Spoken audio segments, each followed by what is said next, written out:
Hi, I'm Dr. Doug Weiss, and I want to respond to the hashtag mentor her. Because of the hashtag Me Too movement, which I'm a member of, I've been abused. I get that, I understand that.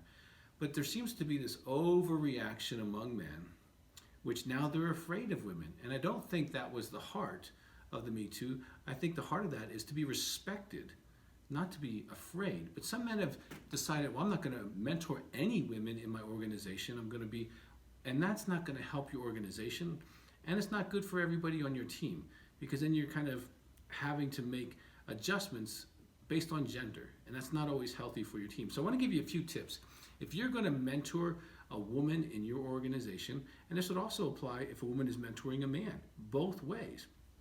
First of all, keep it as public as possible.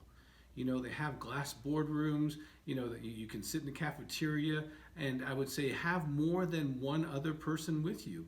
If you're going to mentor women, do it with other people around and be very clear about, hey, let's do this in public. No private meetings, no happy hour meetings, just you and me. Hey, let's get a drink together. That's isolation. And any isolation can be misunderstood, misinterpreted, and that's a kind of the way a perpetrator might operate. If you stay in public, you won't be guilty of any of that. You know, there's two or three people there, there's men and women, and we're talking about different things, and you can mentor within a team. I do it all the time, so you can do that. Secondly, when you praise someone of the opposite gender, make it about their qualities. That took a lot of effort. That's a lot of creativity. You really put a lot of work into that, not about their features, what they're wearing, or how they look in that suit or that dress. So that's not stuff you want to do. You want to stay away from features and focus on the person and the quality of work that they're doing. That's the way you can mentor. Another thing is keep your objectives clean. If you're mentoring someone of the opposite gender, kind of have an agenda. These are our goals, these are the sales numbers, this is the techniques, this is the information I want you to master. Have your goals clear so that it's not a social event. This is what we're focused on, let's get this done here, let me show you this. This is the way this works. Practice that, come back, let's see how it goes. Keep your objectives very clear when you're mentoring.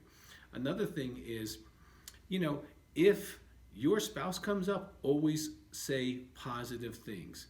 I would recommend you never talk negative about your spouse. That's an invitation that you both are feeling each other out, and that's very inappropriate, and it can cause you a lot of damage. Okay, so don't ever say anything negative about your spouse.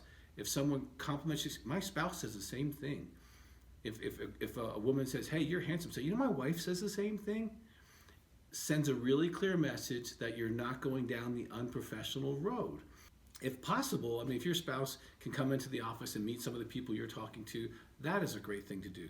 My spouse is really involved in various companies, and it really helps. Everyone knows Lisa, and that's a wonderful thing. Another thing, don't have secret email accounts, don't have secret texts, don't keep secrets. Secrets will get you in trouble, and let's just have our little secret is a sign that you're not mentoring, but that you're starting to move into a personal relationship. So if you're really clean about not having secrets, you're probably mentoring in a very healthy manner.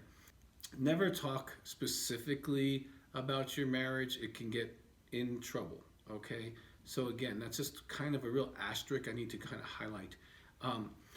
Watch when you're sharing feelings, men and women sharing feelings with each other. That can be a real challenge because men might want to rescue or get involved. Women might actually use them in a way to see if they can move you towards them. Men can be falsely vulnerable to get you to help them move into their heart. Watch emotional language. You know, it's if women go down that road in a professional environment, say, you know, I'm not your girlfriend.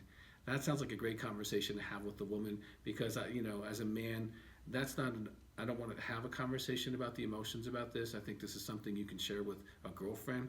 A really good idea. Or if you're a woman mentoring a man, say, you know, you might want to talk to a therapist about that. That sounds like a very emotional issue for you, and get back to task. Okay, it should be more task oriented if you're mentoring. Touch is really a sensitive thing, and some of us are more huggers and, you know, all that kind of stuff. Okay, if you're going to mentor, have really clear physical boundaries, know what they are. Handshakes, great, you know, but you start doing side hugs, then front hugs, and then the long hug, you're actually inviting, even if your motives are good, you're inviting something that could be misunderstood. And this is where physical boundaries is really clear. Again, mentoring can be fun. It's fun to see professionals mature, whether they're men or women. And I don't think we need to be afraid of each other. We do need to respect each other. We do need to respect and honor that in a professional environment, there's some kind of norms that can protect everybody, and everybody can have a positive mentoring relationship.